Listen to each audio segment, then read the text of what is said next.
Welcome back to a brand new video, guys, and today we're going to be looking at the new surprise attack. And I've had experience now with it because this is the first time we've been using it, and I've now got to know more about it, so I thought now's the best time to make a video explaining everything you guys need to know about it.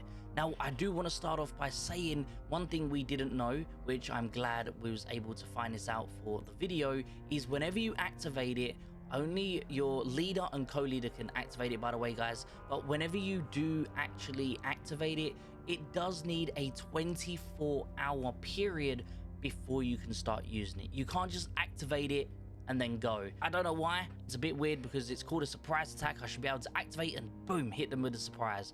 Unfortunately, it doesn't work like that. So whenever you do start and you're thinking about using it, make sure you understand that there is a 24-hour period before pressing start where you can cancel it. Now, it makes more sense, you know, you got 24 hours from the moment you start it, you got 24 hours to then cancel it if you decide to.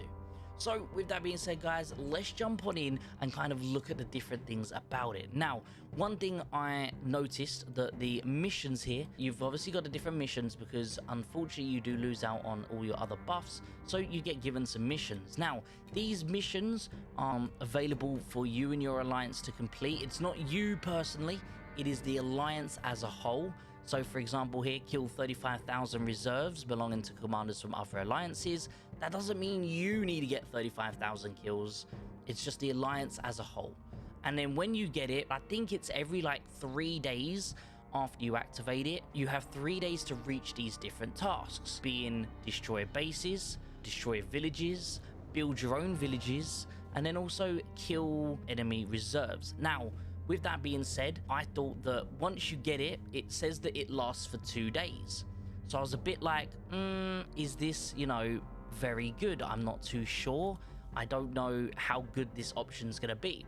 But what happens during the 2 days you have the buff available, you actually have the exact same challenges. So while the buff's active, you can then try and get these tasks again. And if you complete them again, you get them for another 2 days. So they keep stacking on top of each other. Well, not, they don't stack obviously, but they do work coinciding with each other. So while you have the buff activated, you then have the challenges to get them during that same period, which I think is really cool. I generally thought it was just a one-time thing. You only get them for 2 days, these buffs that come up.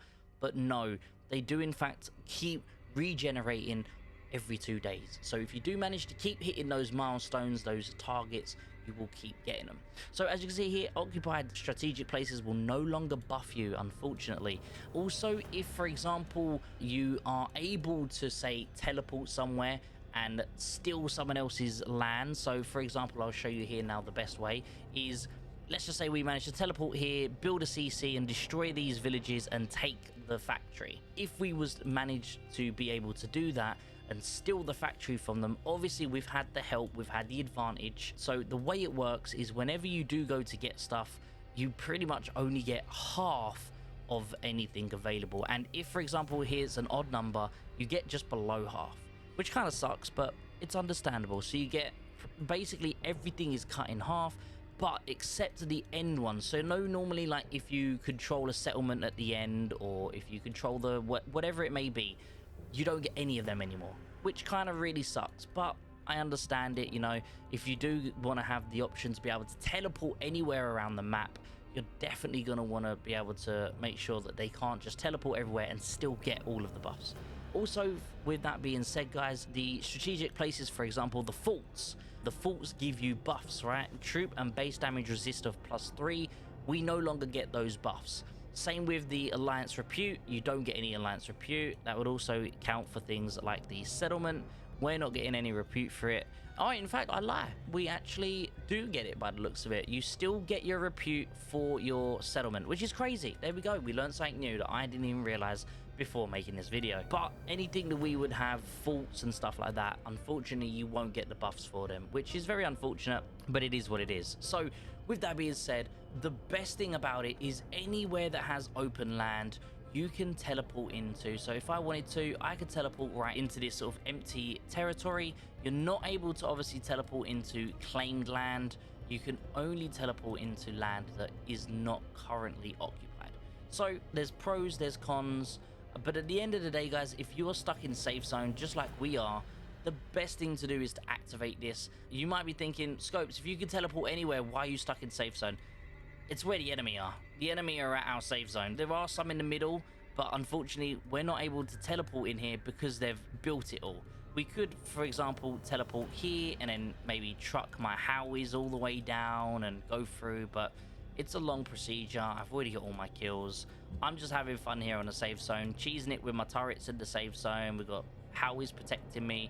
And guys, there is going to be a crazy fight scene you're going to see in another video. So definitely look out for that crazy fight scene where I lose over 100% of my base HP, but I still stand. They didn't manage to kill me. So guys, finally I do want to let you know that once you do activate the surprise attack, it will remain on for the rest of the level 4. You can't disable it. It will remain on until the end of the level 4. Now, the only other thing with this, guys, as well, is you do need to realize you're not going to have the buffs that you would have when it comes to holding the different faults. So again, I advise you only activate it if you are completely locked in safe zone and you're just not able to get out. I mean, the only thing we have of importance, which is this here, and this doesn't give us any of the benefits that we do get just from simply doing these tasks here. So the best way to kind of view whether or not you should activate: 1, are you locked in safe zone?